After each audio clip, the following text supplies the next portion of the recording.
All right, well, came up a little further and the trail kind of cuts back across. So I think it starts heading down the ridge, but I'm gonna start making my way back from here. I'm really out of breath from coming up this hill. You know, the brakes are squeaky.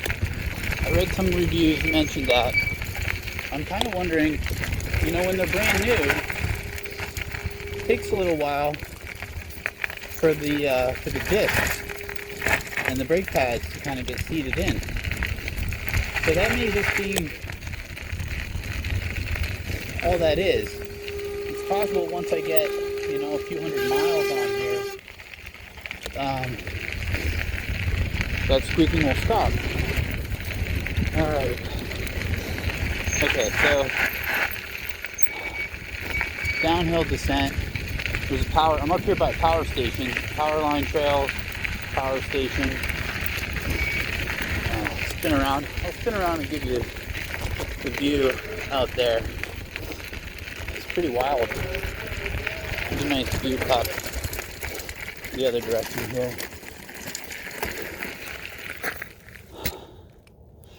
Just looking east. Alright, so when you do descent, you gotta be really careful. Like your body position on the bike, you want to be shifted. You want your weight shifted back a little bit.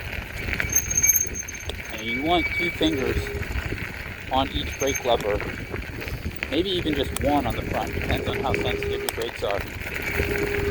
Obviously you don't want to grab a handful of front brakes, it'll push you right over. But you want to use your front and your back in conjunction with each other. We got a group of people here, I think they're going to let me go.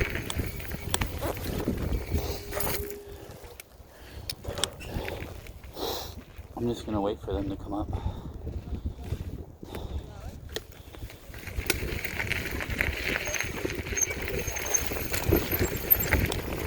Right, so I'm going to go, I think, back the way we came. So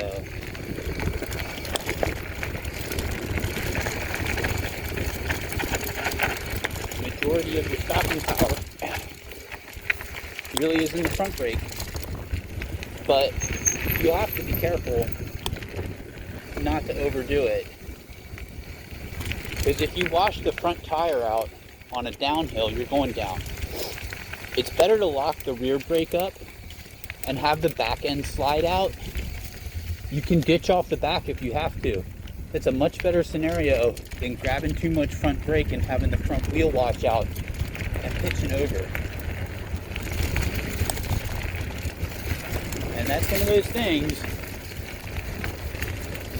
time and experience in the saddle, you learn over time.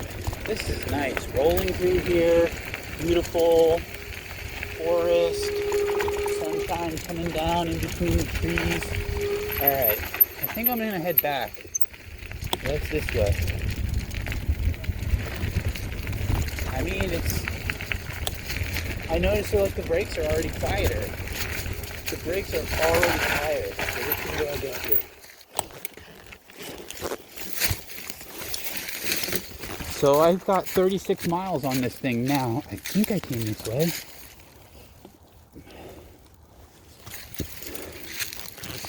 I think it was this way. I'm gonna find out. Yeah, I've got 36 miles on it now, and all of a sudden the brakes are quieter. So it might just be that when they're brand new, it takes a little while for them to get seated in.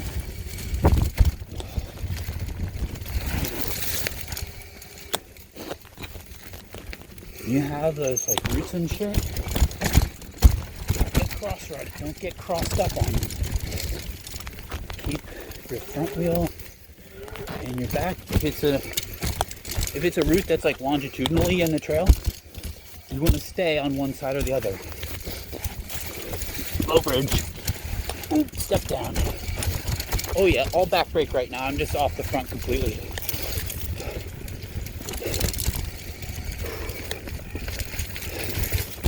Ooh.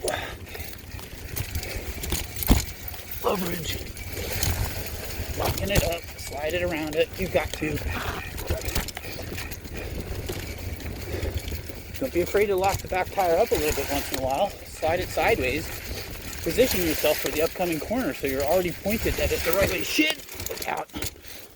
Yeah, if I would have hit that, I would have gone over, I think.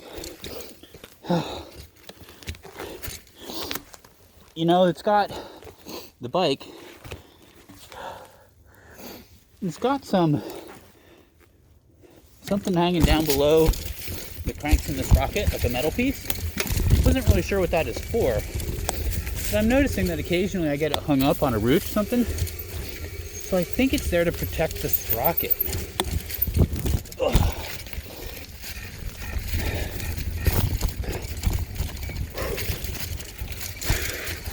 Alright, slow way down. You know, and if you're on a downhill section and you just feel intimidated or you don't have the experience yet riding, don't be afraid to get off and walk it. You know, don't worry about impressing anyone else or whoever you're with. Ride within yourself. Be true to yourself when you ride. Don't try to match somebody else's skill level if they're obviously advanced. Just ride for yourself. Teeter-totter crossing. Whoa. Whew. All right. Ginger.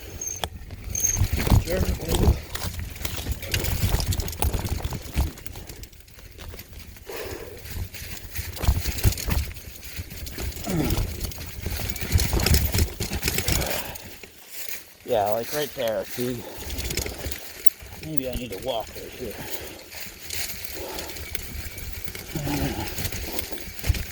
Let's see.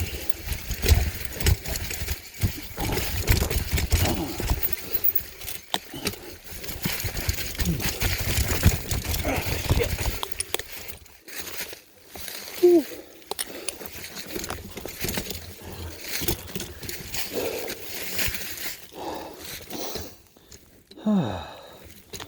Little bridge.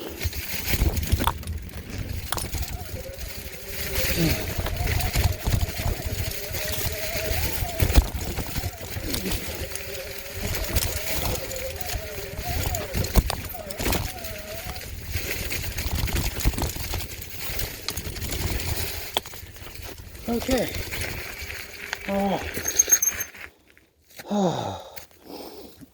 Well, that was fun. Challenging. Working fairly hard to get up that section. Notice how the majority of the time is spent going up, and then it doesn't take you that long on the descent. Well, this is where the trail comes back to the trailhead, so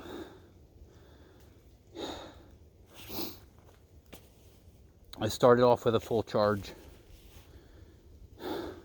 It's still showing that I have a full charge, so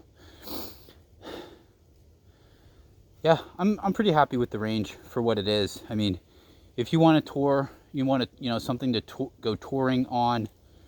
If you had a really long commute or something and you wanted a dedicated bike for that, maybe you'd want something with a little bigger, a little cushier,